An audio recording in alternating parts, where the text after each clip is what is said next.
नमस्कार. मी वेदमूर्ती डॉक्टर रमेश शंकरय्या स्वामी, दहिटणे तालुका अक्कोट जिल्हा सोलापूर.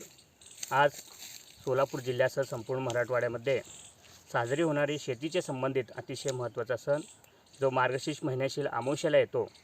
यामध्ये शेतकरी शेतातल्या लक्ष्मीची म्हणजे मातीची व पिकाची पूजा करतात. कडब्याची खोप करून पांडवाची पूजा करतात. शेतातल्या काळ्या आईचे ऋण फेडतात व शेतातल्या काळ्या आईचे ऋण फेडून पिकांच्या संरक्षणासाठी पांडवांना पिकांचं संरक्षण करण्यासाठी प्रार्थना करतात. हा सण कृषी संस्कृतीचा एक अविभाज्य भाग आहे. शेतीतल्या नवीन भरभरासाठी हा सण साजरा केला जातो.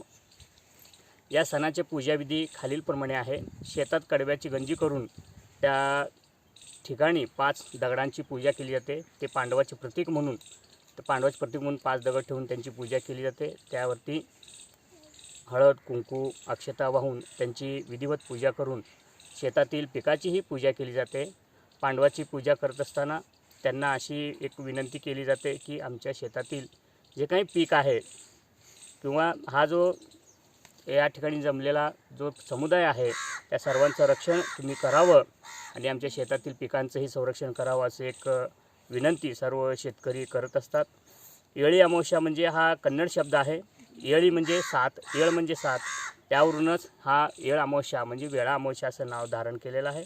हा अमावस्या मार्गशीर्ष महिन्याच्या 7व्या म्हणजे मृग नक्षत्रामध्ये जेव्हा पेरणी होते त्या मृग नक्षत्रापासून 7व्या अमावस्याला हा सण साजरा केला जातो. म्हणजे हा मार्गशीर्ष महिन्यातला आणि या वर्षातला शेवटची अमावस्या म्हणून साजरी केली जात आहे. यामध्ये महत्त्वाचं सांगायचं म्हणजे मराठवाडा आणि कर्नाटक सीमेवरील शेतकरीच हा सण साजरा करत असतात आणि शेतीच्या समृद्धीसाठी या ठिकाणी निसर्गाबद्दल कृतज्ञता व्यक्त करण्यासाठी प्रार्थना केली जाते. हा सण मूळतः कन्नड विभागातून असून कर्नाटक व त्याचबरोबर कर्नाटक सीमेलगत असलेल्या जिल्ह्यांमध्ये हा सण साजरा केला जातो. या सणाचं महत्त्व सांगायचं असेल तर अशी आहे की पूर्वी आपला भारत देश आहे कृषीप्रधान देश आहे. कृषीशी निगडीत अनेक सण वार उत्सव आपल्या देशामध्ये साजरे केले जात असतात. असाच एक सण म्हणजे हा वेळा अमावस्या. आज सर्वत्र मोठ्या आनंदाने उत्साहाने सर्व शेतकरी पार पाडत आहेत, संपन्न करत आहेत. शेतातील काळ्या आईचं ऋण फेडण्यासाठी तिची मनोभावे पूजा केली जाते. गावातील सर्वजण आज शेतात जाऊन वनभोजनाचा आनंद लुटत असतात. नेमकी याची परंपरा काय आहे पहा. भारतीय द्वीपकल्पामध्ये सिंधू संस्कृतीपासून नदीचे जल पूजन करण्याची परंपरा चालत आलेली आहे. गंगा यमुना गोदावरी सरस्वती नर्मदा सिंधू आणि कावेरी या त्या 7 नद्या ज्या सप्तसिंधू म्हणून ओळखल्या जातात. भारतीय लोकपरंपरेत अतिशय पवित्र समजल्या जाणाऱ्या या नद्या त्यामागे त्यांच्या प्रती असलेली कृतज्ञता होती. त्याच सप्तसिंधू मातृका म्हणून पूजण्याची परंपरा पुढे सुरू झाली. पुढे पिण्याच्या पाण्याच्या विहिरी खोदल्यानंतर त्यातील जल हे सप्तसिंधूचे प्रतीक म्हणून पूजले जाऊ लागले. विहिरीच्या जवळच प्रतिकात्मक 7 दगडांची पूजा करण्याची परंपरा निर्माण झाली व तिला मराठवाड्यामध्ये आसरा म्हणून ओळखले जाऊ लागले. आसरा म्हणजे तूच आमची रक्षण करणारी, सहारा देणारी आणि पाणी पाजणारी होय. या आसराची पूजा वेळा अमावस्येच्या दिवशी प्रत्येक शेतात ज्वारीच्या कडब्याची पेंड्याची कोप करून भक्तिभावाने केली जाते. आणखीन एक परंपरा म्हणजे शेतकऱ्याने आपल्या शेतातील पिकातील केवळ 2.5 मूठ धान्य कापावे आणि शेताच्या ईशान्य कोपऱ्यात गंध फूल धूप नैवेद्य याने धान्याची पूजा करून मगच धान्य कापावे असाही एक रिवाज चालत आलेला आहे. आणि याच दिवशी 5 दगडांची पूजा म्हणजे पांडवांची प्रतीक म्हणून पांडव पूजन करून त्यांना आपल्या शेतामध्ये आलेल्या पिकांचे व शेतीचे संरक्षण करावे अशी देखील शेतकरी पांडवांकडं आपली मागणी करत असतात व त्यांची प्रार्थना करत असतात. असाही एक रिवाज चालत आलेला आहे. संध्याकाळी ज्वारीच्या पेंडीचा टेंबा करून रब्बी गहू हरभऱ्याच्या वावराला ओवाळून काढायची प्रथा आहे. त्यानंतर तो टेंबा मिरवत जाऊन गावातील मंदिराच्या समोर टाकायचा असतो आणि तिथून ही परंपरा अशी चालत आलेली आहे. मराठवाड्यातील लातूर उस्मानाबाद त्यानंतर परळीचा काही भाग या भागामध्ये देखील हा सण साजरा केला जातो. कोणत्याही पुराणात किंवा इतिहासात आज आपण पाहत असतो की ही वेळा अमावस्या या सणालाच हिरवाईचा अपूर्व सोहळा असेही म्हटले जाते.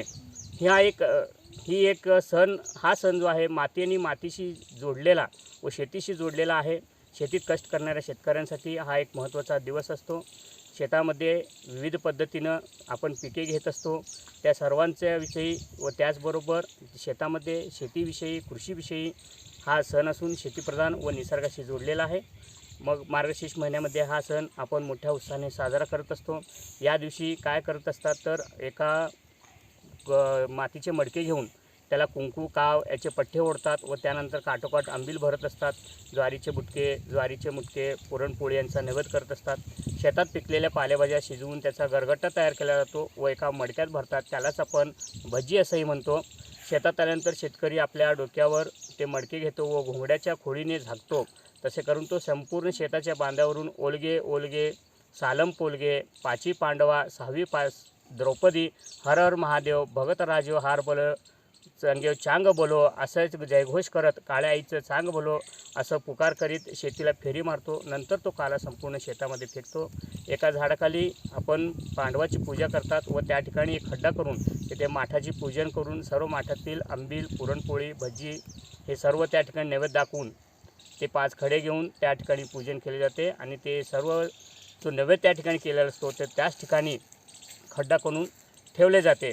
एवढं सर्व झाल्यानंतर सर्व उरकल्यानंतर एका छोट्याशा वाटीमध्ये दूध ठेवून त्याच्या खाली आग लावली जाते आणि दूध ज्या दिशेने उतू जाईल त्या दिशेला उत्पन्न जास्त निघेल असेही समजले जाते। संध्याकाळी छोट्या मटक्यात दूध व शेवाळ शिजवतात, त्याला उतू जाऊ देतात। ते दूध ज्या दिशेला उतू जाईल त्या दिशेला पुढील वर्षी चांगले पीक येईल असा समज होतो। कोणत्याही रोगाचा प्रादुर्भाव होणार नाही असाही समज असतो। काही ठिकाणी त्या पेंड्या तशाच पेटवत ठेवून गावात आणले जाते आणि मारुतीच्या देवळाला एक फेरी पूर्ण मारून मारुतीच्या मंदिराभोवती ते टाकले जाते। ज्यांची शेती दूर आहेत ते शेतकरी इथेच पेंड्या पेटवतात आणि मंदिराला प्रदक्षिणा घालून तिथेच मंदिरासमोर टाकत असतात।